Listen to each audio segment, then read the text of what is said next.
Good evening. It's good to be back with you again.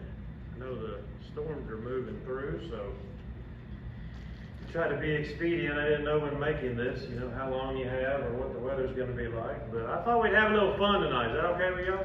I'm sorry that so many are missing this event. I thought it'd be a great opportunity for us. Maybe it is the case that as you travel around, you notice all these great billboards that are in front of some of these church buildings around the country, and you see them, and sometimes they startle you. Sometimes you think, wow, that's pretty cool. And sometimes, I saw one recently, and it said, it's not about the bunny, it's about the lamb. And, that was around Easter time, obviously, and that was, obviously an Easter thought, but I was like, man, that's true, Anyway, but I have gathered these over the years, taken pictures of them. I have, written them down on Post-it notes. And I saw one again recently, which is actually the last slide that I have tonight. And I said, you know what? I got to do this. And so about, Thursday morning or whatever, when I got back, I started working on this. And I hope it comes out the way that I intended. So let's look at some of these. One of these that I saw was a lot of kneeling can keep you in good standing. That's pretty good, isn't it? That's pretty good. There's a lot of truth in that, obviously, because as you go to the scripture shows us, like in James 5 and verse number 16, that the object of confessing and praying one for another is to be healed. Well, healing, obviously, spiritual malady, spiritual iniquity, all those things that we could say, having those things healed puts you in good standing with God, right? So that's absolutely a good billboard. Philippians 4 verses 6 and 7, be anxious for nothing, but in everything by prayer and supplication with thanksgiving, let your requests be known unto God. And watch this. And the peace of God which passes all understanding shall keep your hearts. It is guard. That's the idea in the original language of guarding. So to have your heart and your mind guarded, that's in a good standing. That's in a good position. You want to be in that. Proverbs 4 and verse 3. Keep thy heart with all diligence. Guard thy heart with all diligence, for out of it are the issues of life, Solomon said. So absolutely, a lot of kneeling can keep you in good standing. That's a good one. That's just the first one. Here's another one in connection with that. Pray is a 4-letter word you can say anywhere. I thought that was pretty clever, because absolutely you can. The background of that obviously is there's some 4-letter words that you don't want to say, period. So here's a beautiful thought. In Matthew 14 and verse number 23, we see that Jesus, he prayed everywhere. Certainly we see that he prays alone as the evening was come. Also, if you go to chapter 6 and verse number 9, he taught his disciples how to pray, right? That they would pray and have the ability to pray alone, to pray on rooftops, to pray in big audiences, etc. So he taught them about the 4-letter word that can be said anywhere. And then think about this, in Acts chapter 7 at the end, remember with Stephen, as he was about to, as the scripture says, fall asleep, what did he do? There in the midst of trial and agony and the perverse situation he found himself in, he was praying. So a 4-letter word that you can say anywhere, alone, in groups, and even amidst turmoil. Here's another one. Exercise daily, walk with the Lord. Now, this is certainly near and dear to Steve. Steve loves to walk. I know Miss Francis, she walks 3 times a week. A lot of us enjoy that walk. But here, obviously, we're talking about a spiritual adventure. In 1 Timothy 4, verse number 8 is the preacher's favorite, as you remember, but it's preceded by verse 7. Refuse profane and unwise fables, and exercise thyself rather unto godliness, which is a behavior, a walking, a lifestyle. And verse number 8 says that bodily exercise profiteth little, but the comparison is godly exercise profits unto all things. So, absolutely, exercise daily, walk with the Lord. Ephesians 5 and verse number 8 talks about walking as children of light. That is that exercise that we have daily. Philippians 1 and verse number 27 talks about walking worthy of the gospel, right? And so there is an exercise that we must be enjoined to regularly. So that's another good billboard, exercise daily, walk with the Lord. Here's another one. Forbidden fruits create many jams. Wow. And immediately, where's your head go? Genesis chapter 3, right? You go to the forbidden fruit, whatever that was. And so we read about that particular moment in time in Genesis chapter 3. You're familiar with it. And what happened? The jam that occurred was they got forced out of the garden, and the cherubims would block it to where they could not enter again. They had to work with the sweat of their brow the days to come, childbearing, and all that stuff, as you remember from Genesis 3. So what a jam, right? Here's another jam that came up. Remember in 2 Samuel chapter 11, it came to pass in the evening time, David arose from off his bed and walked upon the roof of the king's house. And from the roof he saw a married woman. And boy, what a jam that created, right? A lot of things happened. The baby died. The husband died. I mean, a lot of things happened because of that forbidden fruit. So another good billboard. Here's one. Having truth decay, try brushing up on the Bible, right? I thought that was pretty, I mean, isn't that fun? You know, you see these and it's like, man, that's good stuff. Well, in 2 Timothy 2 and verse 15, you're familiar, study to show yourself approved. That is the idea of brushing up. Daily brushing up on the Bible, you know, constantly in the process of memorizing or reading or studying, constantly working to show yourself approved before God. And then, obviously, you look into Hebrews chapter 5, beginning at verse 12, and here's the moment in time, and you can't know with any definite truth, as it were, but Hebrews was written mid to late 60s AD. It was prior to the fall in AD 70, obviously, because there's no mention of that, which would show it was after that. Anyway, so we're about 30 years down the road from Golgotha, the beginning of the church, 50 days later, etc. And here's a group of people that should have already been teachers by now, right? They should have already started this process. But for whatever reason, it is the case that they had to go back and started teaching the first oracles, these first truths, all over again. And so, everyone that uses milk is unskillful in the word, and that's the idea that we, you know, kind of jokingly say you never see a 6-month-old eating a ribeye. You know, it's just not the way it works.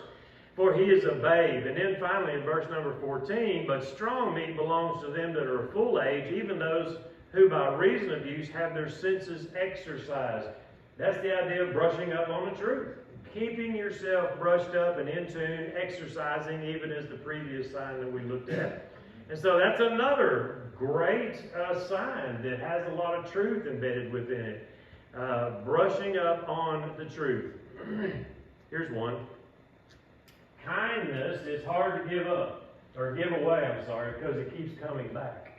So the idea with that is it's circular in action. It continues to come back to you. You just can't get rid of it. Ephesians 4, verse number 32, says that we are to be kind one to another, tender-hearted, forgiving one another, even as God, for Christ's sake, hath forgiven you. So obviously we know that we are to be a kind people. Psalm 117, verse number 2, says that God is kind. And so his merciful kindness is great toward us, and his truth endures forever. So you have the fact that we are to be kind, certainly because God is kind and merciful. And so when we act, as Romans 12 and verse 10 shows, kindly affectionate one to another, what's happening? It's going round and round, and we're being kind one to another, and it just doesn't stop. It keeps coming back to you one way or another. And that's ultimately Matthew 7 and verse 12, living by the golden rule. That's how that works. It's reciprocal in nature. And so absolutely another great billboard, isn't it? How about this one? Never give the devil a ride. He will always insist on driving. Again, you know, not original to me, but this stuff is good. This stuff is rich, and it is deep, and the more you think about it, the more scriptures just start, you know, popping into your head. I thought about 2 Timothy 4, verse number 10. You remember a guy named Demas? He gave the devil the wheel. I mean, that's exactly what happened. No matter how you cut it, you start to look back the idea that he loved this present world. What is it that the world offers? And that's just what you see in 1 John 2. The idea of the lust of the eyes, the flesh, and the pride of life. Those are the things that the world has to offer. And so when we give into those things, we actually give over, ultimately, the wheel to the devil. Now, twice I mentioned here, 3 times you read about Demas. Once in Colossians and once in Philemon, and then here. And in Colossians and Philemon, he's spoken of in good favor, assuming that this is the same Demas. So if it's the same Demas, think about this as a man that was in good standing, but when he gave the devil a ride, the devil ended up driving because he went back into the world. In Matthew chapter 27 and verse number 5, we know about Judas. Again, the idea here is seen as giving the devil the wheel. He would go out and hang himself, commit that self-murder. And the idea about him driving is because he wants to drive. He is looking for cars to drive. He is looking for lives to drive, right? He is looking for more souls to devour. That's his job. That's all he does. As you go back and look at the beginning chapters of Job, that's exactly what he does day in and day out. Here's another one. Plan ahead. It wasn't raining when Noah built the ark. Wow, that's, enough said. Next slide. I mean, that's deep, Whoever comes up with this stuff is really, has an ability, I guess. But think about it. I mean, when you think about the things that we plan everything, don't we? We plan home renovations. Surgeries was at the top of my list because that's where my head is right now. But I mean, we buy life insurance. I mean, we plan, to have a graveside, I mean, we make plans. But too many times we get caught up in the plans of the world, right? And we don't prepare to meet thy God, as it were. Even Israel of old was told by the prophet Amos, there's a moment in time coming that we need to prepare for. And even Haggai, twice in his book, told the same group of people, consider your ways. We talked this morning just kind of briefly about checking yourself. 2 Corinthians 13:5, we talked about examining yourself. All that is what? Preparing for that which is to come. Staying in readiness mode, as it were. Here's another example. In Ezra 7, in verse number 10, how was his success started? With preparing his heart. Preparations had to be made. And I also stuck in there, even this afternoon, I just stuck in Daniel chapter 1 and verse number 8, because how was his success started? Because he had purposed within his heart not to defile himself with the king's food. So he had already made up his mind before he was taken from his own country into a faraway land. This is the way I'm going to behave. And so, purpose and preparation. That's another great sign. Here's one. Give God what's right, not what's left. That's kind of nice, right? And too many times we make plans in life that require, dedication of our funds, as it were, right? You want to send a child to college. That's going to require some planning and preparation. My dad, he had bought bonds as early as I can remember. He talked about buying bonds for my college education, right? Well, I didn't go to college. And so my sister was ultimately the one that reaped that reward, and he was able to invest some of that. And so I told my sister one time, you're welcome for your education. So anyway, the idea is preparation. Give God what is right. In 1 Corinthians 16 and verse 2, you know the passage well. We show it often on Sunday mornings.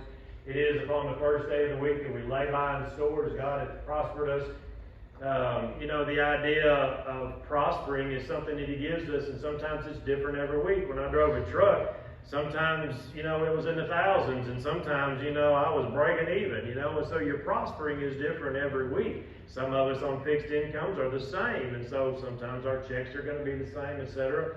Dave McCain once told me, being in the real estate agent, in the industry or whatever, he said sometimes your contributions need to be really big, because when you sell a piece of property for $100,000, that's prospering no matter how you look at it. And so you owe God something out of that. So a lot of thought goes into that as it relates to giving God what is right, not what is left. 2 Corinthians 9 and verse 7 is the other passage that we often share as it relates to this particular subject. And please notice, purposing in our hearts.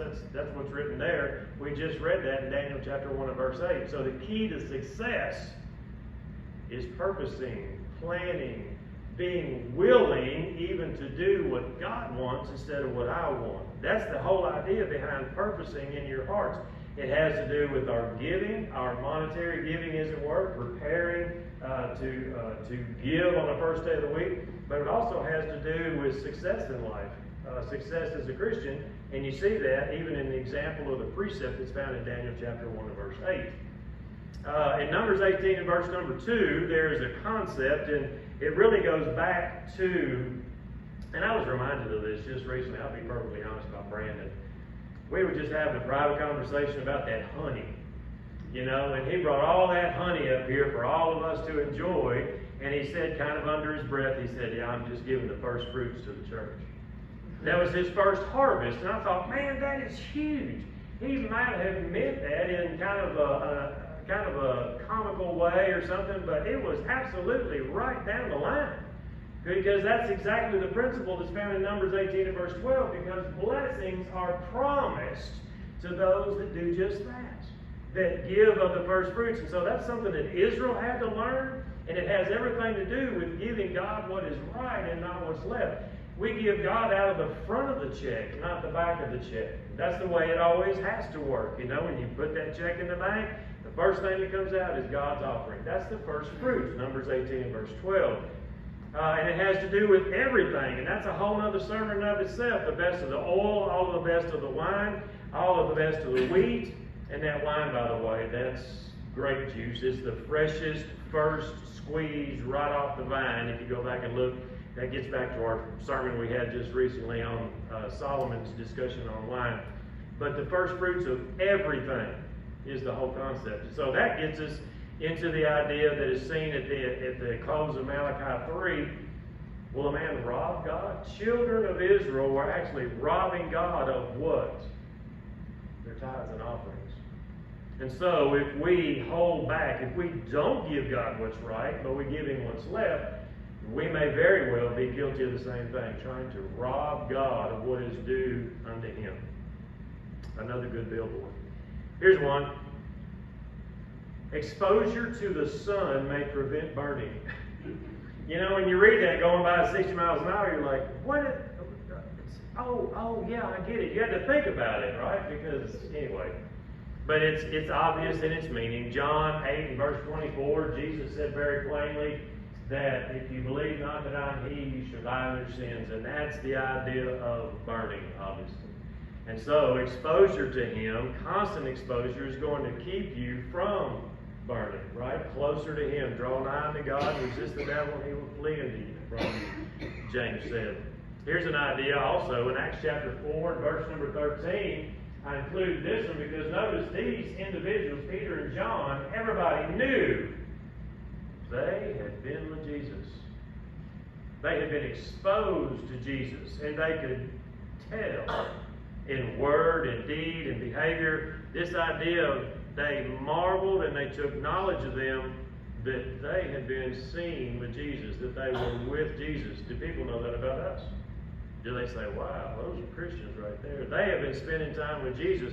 Now, conversely, the Bible shows us, even in Matthew chapter 7, Jesus talked about those that say, Lord, Lord, have I not prophesied in thy name, and in thy name cast out devils, and done many wonderful works? And then I will profess unto them, I never knew you. Those that proclaim to be spending time with Jesus, right? Proclaim that they are doing these great things, but in fact they're not. And so the idea in the billboard's actually right on target. The more time you spend with being exposed to the sun, the less chance you have of burning. Here's one. To be almost saved is to be completely lost. Obviously, we're going back over into Acts 26. Everybody knows the story about Agrippa and the opportunity there when Paul confronts him and he says, almost thou persuadest me to be a Christian. Now, I hope at some point in time that changed, but we don't have it in the Holy Record. I hope to be able to see him in the heavenly abode one day, but here we just don't know.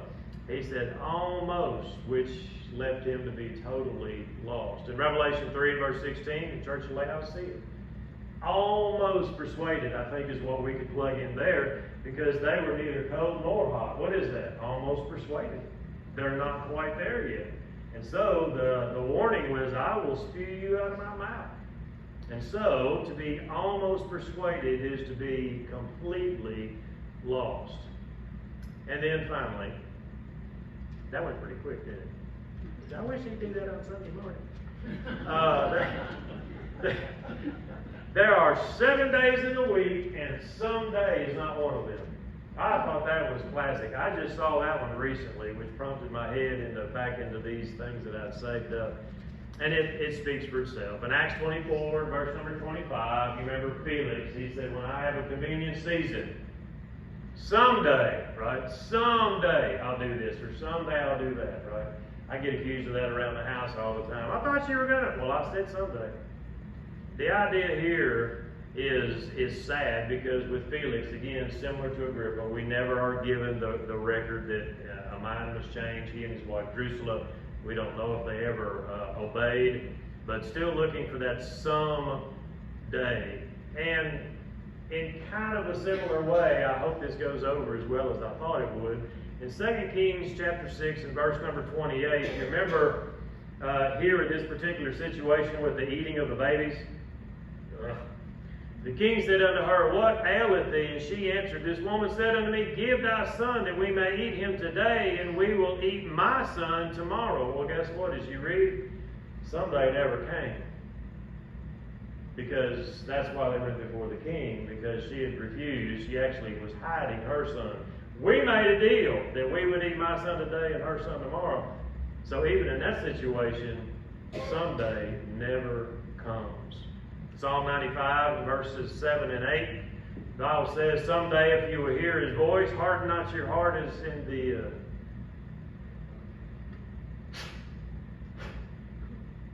today, there it is. Today, if you will hear, I knew it was in there somewhere. Not someday, but today. Today is the day of salvation, so harden not your hearts.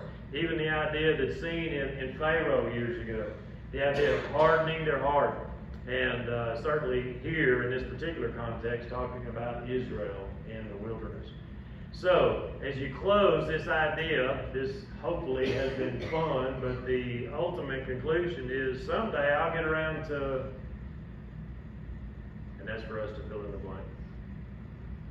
I'll make up with sister so-and-so or brother so-and-so, or I'll be immersed, I'll be saved, whatever the situation is, someday. Do you have a someday in your life? And if we could help you with that someday, now would be a good time to take care of it, because God has not promised us a tomorrow, even of the next 5 minutes, as it were. So, great billboards indeed, great and deep messages that, certainly are interesting. There was 12 of them, and we looked at 39 scriptures, just like that.